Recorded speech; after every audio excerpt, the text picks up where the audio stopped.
I lay a copy of the said bill on the table. Professor Manoj Kumar Jha 9 minutes. जी sir, वाकिफ हूँ। शुक्रिया sir,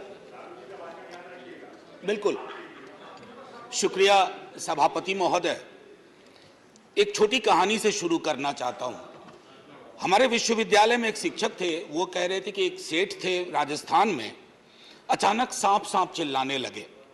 तो लोग आए, बोले क्या हुआ? बोला देखो सांप अभी पेट पर से चल के चला गया। बोले काटा तो नहीं ना? बोला नहीं काटा नहीं, रास्ता देख गया है। So when I rise Professor, today, this is my court. Everyone in the house knows. Not of your university. sir, ये तो मैंने कहा है। sir, Go ahead. sir, I would want all of you to give me uninterrupted time. I'll not speak anything which is going to prick you or disturb your rhythm.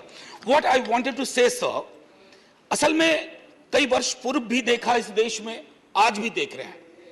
जब बहुत बड़ी सत्ता आती है ना, तो कई ख्यालात आते हैं।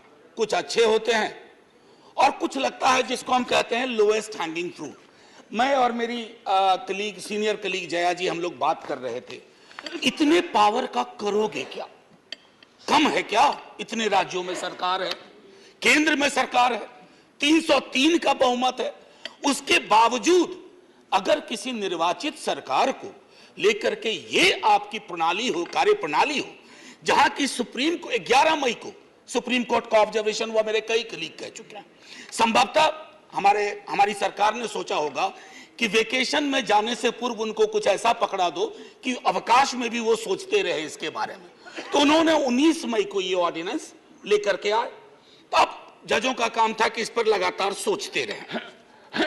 सर, इससे पहले कि मोटा मोटी कुछ बिंदु पे मैं आऊं, मेरे कुछ साथी वो जिन्होंने लोकसभा में वोट किया है, most likely they will do the same here. हालांकि लोकसभा के बारे में मैं जिक्र नहीं करना चाहता था, माननीय सभापति महोदय, डाइवर्सिटी शब्द का आप बहुत जिक्र करते हैं, हम सब उसमें रिजॉइस करते हैं, हमारी प्राइड है वो। लेकिन एक मंत्री महोदया डाइवर्सिटी बोलते बोलते बोल गई कि इंडिया इज कॉम्प्लिकेटेड।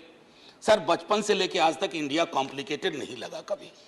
ये रिकॉर्ड में है पार्लियामेंट के, इसलिए मेरी चिंता है। इंडिया कॉम्प्लिकेटेड नहीं है सर, बड़ा सहज स्वभाव है इंडिया का, महासागर वाला है सर, सब कुछ समा जाता है, मजहब हो, धर्म हो, जाति हो, कौम हो, कोई हो। लेकिन इसको जब तालाब बनाने की आप कोशिश करते हैं तो महासागर तालाब नहीं बनना चाहता। सब फॉर ऑल दोज फ्रेंड्स, बड़ी अच्छी अच्छी बात कही, equi distance. Sir, equi distance का मतलब होता है न्यूट्रलिटी। जब चूहे की पूंछ पे हाथी का पांव पड़ा हो तो न्यूट्रलिटी उस चूहे से पूछिए कि उसको कैसा लग रहा है। तो मैं समझता हूं, इसलिए सर एक शेर अर्ज किया है, आज बड़े शेर पढ़े गए हैं, सुधांशु जी ने पढ़ा, तो मैं भी एक अर्ज करता हूं सर। ये पड़ोस के मुल्क से आया है। तुम तकल्लुफ को भी इखलास समझते हो फराज, तुम तकल्लुफ को भी इखलास मतलब ट्रू फ्रेंडशिप, तुम तकल्लुफ को भी इखलास समझते हो फराज। दोस्त होता नहीं है हर कोई हाथ मिलाने वाला, आपकी पेश नजर है जी। तो मैं ये कहना चाह रहा था sir, at a historical juncture एक चीज और मुझे बड़ी अच्छी लगी उस दिन, हमारे माननीय गृह मंत्री जी ने जवाहरलाल नेहरू जी को कोट किया। एक पल को मुझको लगा कि इस शांतिवन में अस्थियां कसमसा गई होंगी। ये हुआ क्या? ये हुआ क्या? फिर अंबेडकर साहब को भी कोट किया, राजा जी को कोट किया, उन्होंने कन्हैयालाल मानिकलाल मुंशी को कोट नहीं किया, एचवी कामत को कोट नहीं किया, जो शायद ज्यादा उनके पक्ष में तर्क आ जाता। सर, विश्वविद्यालय में मैं पढ़ाता हूं तो पीएचडी के स्टूडेंट्स को साइटेशन हम लोग सिखाते हैं, जिसको कहते हैं एथिकल साइटेशन। एथिकल साइटेशन में यह नहीं होता है कि सेमी कोलोन के बाद का ले लिया और शुरू वाला छोड़ दिया। उदाहरण के लिए कहता हूं कि आज तक इस दुनिया में सबको लगता है इस देश में कि मार्क्स ने कहा था कि धर्म अफीम है, religion is the opium for masses. Sorry sir, the entire quote is religion is the sigh of the oppressed creature, the heart of a heartless world, and the soul of soulless condition. It is the opium of people.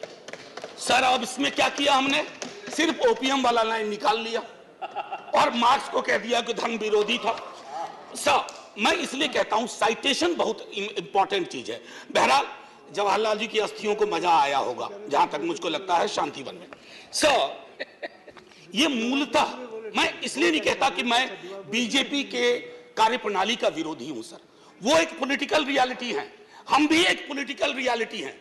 हम शत्रुता की जुबान से हमें एक दूसरे को संबोधन नहीं करना चाहिए, न सदन में न सदन के बाहर। साहब हम इंडियन मुजाहिदीन नहीं है साहब, हम ईस्ट इंडिया कंपनी नहीं है, हम वो भारतवर्ष हैं जिसको महासागर मैंने कहा, और उस महासागर में आप भी हैं, हम भी हैं। हम और आप एक दूसरे की कीमत पर नहीं है। तो सर मैं ये कहना चाहता था कि ये प्रतिगामी बिल है सर, आपको घंटी नहीं बजाना पड़ेगा, मैं प्रॉमिस करता हूं, पक्का उसी में खत्म कर दूंगा। सर प्रतिगामी मैंने क्यों कहा, दुनिया देख रही है कि हम कितना प्रोग्रेसिव लेजिस्लेशन ला रहे हैं। सर ये मुझे जो चिंता इसमें ये हो रही है कि माननीय सर्वोच्च न्यायालय ने एक निर्णय दिया, सर कुछ सोच के दिया होगा ना। आप अक्सर कहते हैं कि नेहरू नहीं चाहते थे, अरे नेहरू 56 में नहीं चाहते थे, 67 वर्ष बीत गए हैं, हकीकत नहीं बदलती क्या। नेहरू के टाइम में हम सार्वजनिक क्षेत्रों में कितना ध्यान देते थे और आज हम बेचने पे ध्यान दे रहे हैं। ये फर्क आया है ना सर, चूंकि ये फर्क आया है तो हर हकीकत में फर्क होता है। 56 की दिल्ली और आज की दिल्ली वही नहीं है सर। सर मैं तो अरविंद केजरीवाल जी का बिल ही नहीं मानता हूं, दिल्ली गवर्नमेंट का बिल ही नहीं मानता हूं। मैं तो ये मानता हूं कि सर अगर ये प्रयोग सफल हुआ, अगर सांप ने रास्ता देख लिया, तो कल को उन पर भी गाज गिरेगी जो आज न्यूट्रलिटी और इक्विडिस्टेंट के नाम पर न जाने क्या क्या सोच रहे हैं। सर हम तब भी आपके साथ होंगे, ये तो गारंटी है सर, हमारे पास कोई विकल्प ही नहीं है। परेशान हताश लोगों के पक्ष में खड़ा होना। हम तो कश्मीर चल रहा था, उस वक्त आम आदमी पार्टी ने कोई और पोजीशन लिया था, आज उनको समझ में आ रहा होगा कि क्यों उस वक्त वो पोजीशन लिया। और आज मैं ये कह रहा हूं कि कल को किसी राज्य के साथ होगा, हम आपके साथ होंगे। सर सेपरेशन ऑफ पावर को लेकर के मेरे कई कलीग कह चुके हैं, मैं कुछ नहीं कहना चाहता, बस ये 3 चीज कहूंगा सर। अगर ब्यूरोक्रेट्स मिनिस्टर को उत्तरदायी नहीं है सर, ये अराजकता को जन्म नहीं देगी क्या। मैं दिल्ली की जनता, अगर मैं दिल्ली सरकार हूं, मैं दिल्ली की जनता के लिए उत्तरदायी हूं। जैसे राघव कह रहे थे, अगर कोई विसंगति कहीं आती है, एलजी साहब के पास जाऊं सर, वो चुनाव जीते। हालांकि मैं जानता हूं कि इस देश में गवर्नर्स और लेफ्टिनेंट गवर्नर्स की भूमिका में विस्तार हो गया, अब तो वो राज्यों के नाम बदल दे रहे हैं। सर आपकी मुस्कुराहट इंगित कर रही है कुछ। मैं ये कहना चाह रहा था सर, और मैं समझता हूं कि ये बात मैं कह करके, और 239AA के बारे में जो बातें कही गई हैं मैं उसको दोहराना नहीं चाहता, सिर्फ मैं एक चीज पे आऊंगा, कोरम। सर ये कमाल का कोरम हुआ, 3 में से 2 होंगे। मुख्यमंत्री बेचारा चेयरमैन है, बहुत अच्छी बात कही उन्होंने, चेयरमैन विदाउट चेयर। मुख्यमंत्री चेयरमैन है, वो अगर 2 मिनट लेट भी पहुंचेंगे तो कोरम डिसाइड कर लेगा क्या करना है दिल्ली के लिए। Sir it is not quorum, it is actually an instrument to decimate the very idea of elected government. Sir sir घंटी मत हो जाइए, केशव राव जी की श्रेणी में 1.5-2 मिनट और ले लूंगा। सर एक सोल डिस्क्रिशन का मामला आया है, सोल डिस्क्रिशन, और ये मैं आग्रह करूंगा माननीय गृह मंत्री जी से, हमारी महामहिम राष्ट्रपति के लिए भी जो संदर्भ आते हैं ना, to aid and advise of the cabinet or the ministry, sir उनका भी सोल डिस्क्रिशन नहीं होता है। ये तो एक तरह से मुझे सोललेस डिस्क्रिशन दिख रहा है, आत्मा विहीन डिस्क्रिशन। सर ये उसमें नहीं फिट बैठता है। सर एक और चीज, मैं अभी कल गूगल कर रहा था सर, फेडरलिज्म पर 2 बहुत महत्वपूर्ण कोट मिले इंटरेस्टिंग लोगों के, एक चंद्रबाबू नायडू जी का, एक नवीन पटनायक जी का। वो कोट मैं पढ़ना नहीं चाहता हूं, बस मैं बता देना चाहता हूं। आखिरी सर, ये पेशे नजर तमाम लोगों के जो कहते हैं, अपील करते हैं कि साहब मदद करो इस बिल पे, तो दुष्यंत जी कह के गए थे कि उनकी अपील है कि हम उनकी मदद करें, चाकू की पसलियों से गुजारिश तो देखिए। सर ये चाकू पसलियों से कह रही है हमारी मदद करो। सर ये आसान मामला नहीं है। जय हिंद सर, जय हिंद। करीम